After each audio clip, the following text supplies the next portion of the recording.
ওং নমো শ্রীমদ্ভগবদ্গীতায় নমঃ।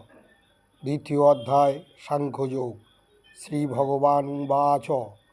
ভগবান শ্রীকৃষ্ণ বললেন, শ্লোক ৩৯, ঈশাতি অভিহিতা সাংখ্যে বুদ্ধিযোগে কর্মে তুই মামম শৃণু বুদ্ধা মুক্ত জয়া পার্থ কর্মবন্ধম প্রহাস্যসি।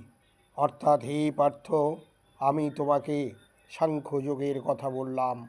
এখন ভক্তিযোগ সম্বন্ধীনি বুদ্ধির কথা শ্রবণ করো, যার দ্বারা তুমি কর্মবন্ধন থেকে মুক্ত হতে পারবে। শ্লোক ৪০, ন ইহ অভিক্রমণাশস্তি প্রত্যবায় ন বিদ্যতে স্বল্পমপি অসৎ ধর্মস্য ত্রায়তে মহত ভয়াৎ। অর্থাৎ, শ্রীকৃষ্ণ ভগবান বললেন, ভক্তিযোগের অনুশীলন কখনো ব্যর্থ হয় না এবং তার কোনো ক্ষয় নেই। তার স্বল্প অনুষ্ঠাতাকে সংসাররূপ মহাভয় থেকে পরিত্রাণ করে। শ্রী ভগবান উবাচ। শ্লোক ৪১, ব্যবসায়ান্তিকা